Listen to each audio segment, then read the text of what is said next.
रुकावटें आती है सफलता की राह में, ये कौन नहीं जानता, फिर भी मंजिल पा ही लेता है जो कभी हार नहीं मानता।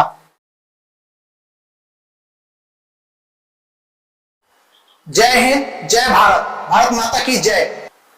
मैं जगमोहन साहू,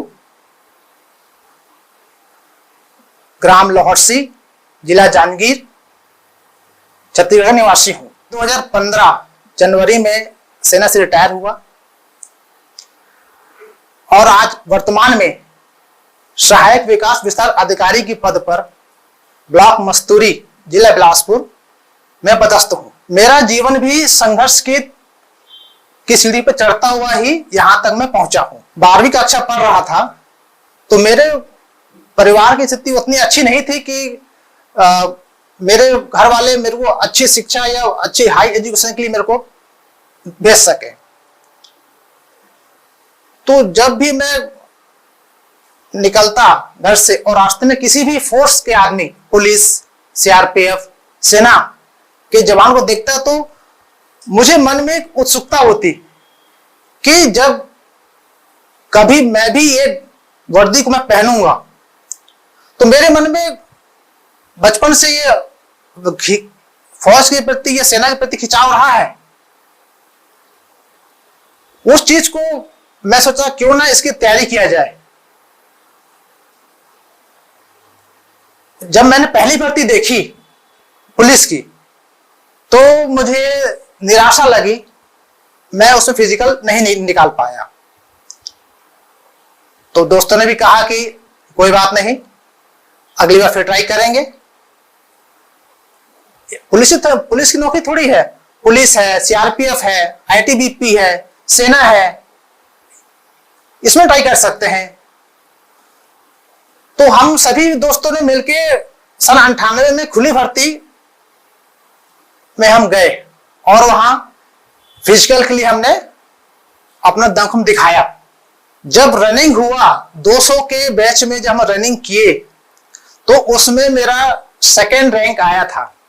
मतलब मैंने लगभग 5 मिनट 7 सेकंड के आसपास उस दौड़ को निकाला। लेकिन जब नाप तौल के लिए जब मैं वेट मशीन के ऊपर खड़ा हुआ तो मेरा वेट मात्र 48 किलो था। तो जो इंस्ट्रक्टर, जो चयन करता मेरा वेट किया तो उसने मुझे एक ही शब्द कहा कि बेटा इस बार तो तू चूक गया, अगली बार दोबारा मेहनत करना और तू 100% सेना में या किसी फोर्स में आराम से हो जाएगा। तेरी तैयारी बिल्कुल सही दिशा में चल रही है। तो मुझे एक कॉन्फिडेंस आया, मुझे मन में आया कि हाँ, अब किसी फोर्स के आदमी ने मुझे कहा है कि तैयारी सही दिशा में है, मतलब मैं सही दिशा में चल रहा हूं। इसी प्रकार फिर मैंने 6 महीने बाद दोबारा ओपन खुली भर्ती में दोबारा मैं भर्ती के लिए गया, तो जिसमें पुनः मैंने फिर रनिंग निकाला और वेट मेरा इस बार 54 kg था। मुझे इतना अंदर में इतना खुशी महसूस हुआ कि जिसकी मैं कल्पना नहीं, आपको बता नहीं सकता, मैं कल्पना नहीं कर सकता कि इतना खुशी मुझे महसूस हुआ कि मैं सफलता की पहली सीढ़ी में चढ़ गया हूं। हालांकि आगे अभी मेडिकल था और भी अन्य प्रोसेस था, वो मुझे देना था, लेकिन मैं रनिंग निकाल के मैं इतना खुश हुआ, वेट जब मेरा क्लियर हुआ कि मैं चलो 2 सीढ़ी में मैं चढ़ गया। एक रनिंग निकल गया मेरा, एक वेट निकल गया, अब आगे की सीढ़ी में और चढ़ूंगा। वो मुझे एक अलग कॉन्फिडेंस मेरे मन में आता गया। जब फाइनल रिजल्ट आया तो मेरे घर में एक ज्वाइनिंग लेटर आया कि आपको जनवरी 27 1999 को आपने ट्रेनिंग के लिए जाना है। तो मेरे घर वाले भी इतने खुश हुए कि मत पूछिए। तो मेरा तो खुशी का ठिकाना नहीं रहा। जब हम ट्रेनिंग के लिए नासिक गए, महाराष्ट्र, वहां हमारा ट्रेनिंग चल ही रहा था, तो उसमें कारगिल का वार शुरू हो गया।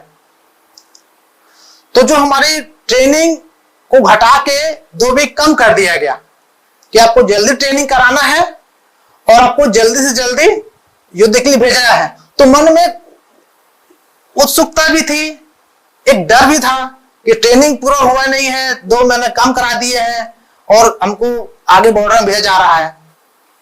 तो चलिए, मेरे मन में था चलो इसको भी हम एक चैलेंज के तौर पर लेंगे, एक अनुभव तौर पर लेंगे।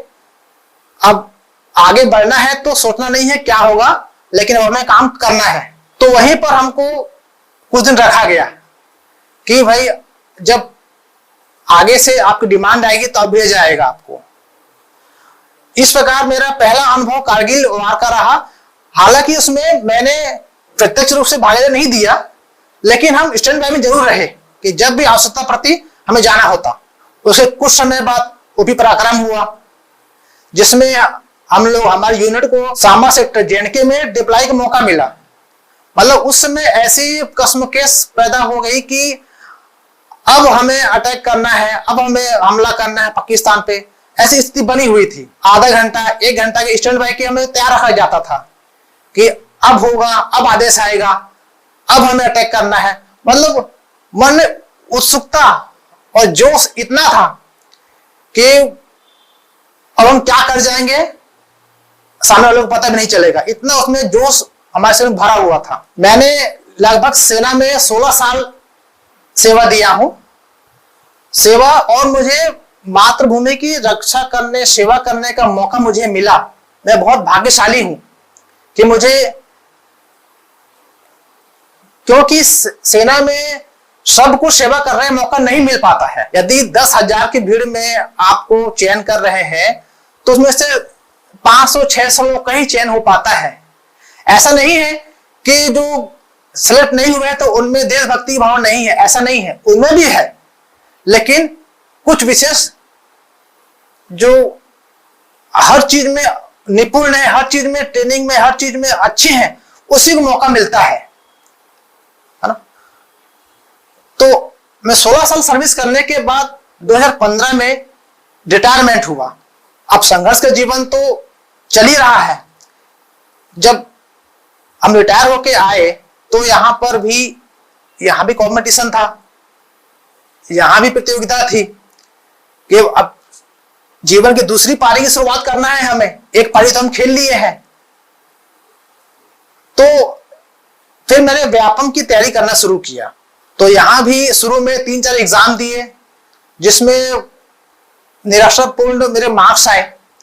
फिर मैंने उस तैयारी को लगातार चालू रखा। लगभग मैंने 3 साल मेहनत किया और 2018 में लगातार मैंने 3 एग्जाम निकाले। पहला पटवारी का, दूसरा मैं निकाला मंडी उप निरीक्षक का, तीसरा निकाला मैंने सहायक विकास विस्तार अधिकारी निकाला। तो मैं तीसरी नौकरी मैंने 2018 में ज्वाइन किया। मतलब संघर्ष आपको जीवन में करना ही पड़ेगा, चाहे किसी फील्ड में हो। मैं आप लोग को, युवाओं को मैं एक ही संदेश देना चाहता हूं कि देशभक्ति का जुनून यदि आप में है और सेवा की भावना है तो सेना सबसे अच्छा विकल्प है। फौज में डिसिप्लिन बहुत जरूरी होता है। टाइम से उठना, टाइम से खाना, टाइम से ट्रेनिंग, टाइम से सोना, और आपको उस फौजी की जीवन में आपको इतना निपुण कर देती है ट्रेनिंग और उस फौज का कार्यकाल कि आप आने के बाद भी